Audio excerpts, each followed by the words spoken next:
Hi everyone, I'm Kelly. Welcome to my channel, or for everyone who comes around most of the time, welcome back.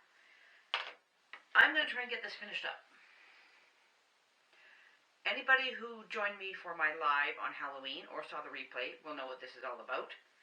So I just need to get it trimmed up and probably we'll square it to, I don't know, 18, we'll see. Hang on, because my piece of batting is 17.5 by 17.5, so big ruler comes in handy. Yeah, I think we can probably make it 18, just to have a bit of leeway for the quilting. See how it goes. I found the center of the batting and made a mark. I stuck a pin in it and lined it up with the center of my pinwheel, and I've made sure that the lines along here, the center and the center, are lined up along the seams of my pinwheel so that it is straight as possible. And the backing is going to go on here. This is heat erase pen. It's never going to be seen. It will all be fine. I'm just going along here stitching in the ditch, although it's more like stitching near the ditch. I've already done these seams this way. Now I'm going to do the diagonal ones. I start just with a short stitch. Do a couple, go back, and then I make it bigger so it looks like more like it's quilted, and I just go along.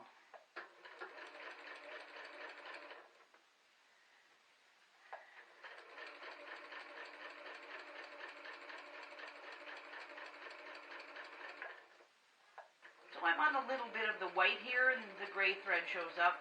Doesn't matter, looks fine.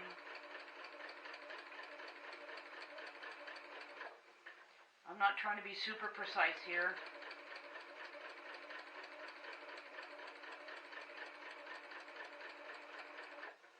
Now get down in the middle here, lots of bulk.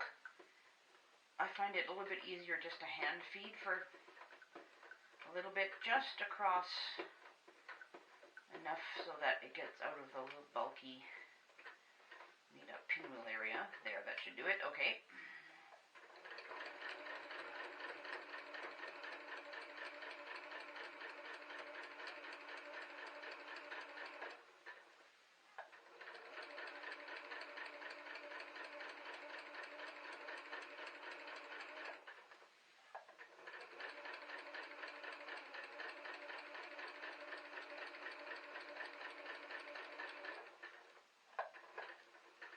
Okay, same routine with the short stitch at the end. Lift up the needle. Done. In addition to stitching the ditch here, I'm also going to go all the way around the edge of the pinwheel. And at least one quilting line in the border. Let's see, maybe line of quilting there, 1.5, 1.25 maybe, because then there's going to be binding. Yeah, let's go 1.5. I think that's best. I'll just do a quick chalk mark here, but you guys get the idea.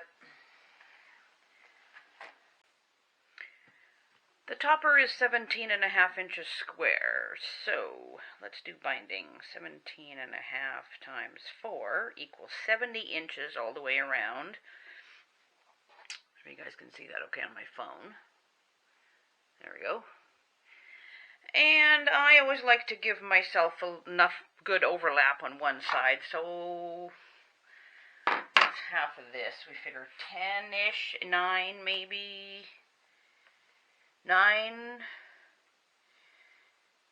Yeah, I'll probably give myself an extra, I don't know, 11, 12 inches, just to be sure.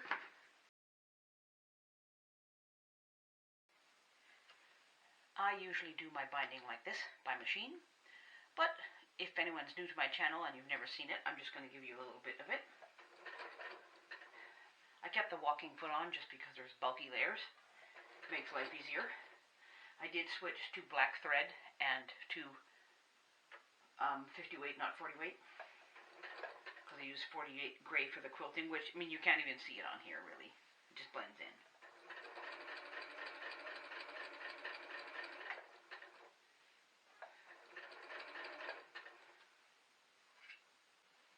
This may be a little bit harder to see, because the binding is the same as this border. But what I have to do now is fold it over, and then, let me grab a pin, you might be able to see it better. Just top stitch right along the edge of the binding. And that's why I'm using black. So on the back, let's stick the pin in there, approximately that's where it's going to be. So on the back, right about there, there's going to be a line of black stitches all the way around on the backing. In the end, it winds up looking like another line of quilting all around here, and yes, it's going to be black and not dark gray, but it always winds up looking fine, so I don't worry about it. All done.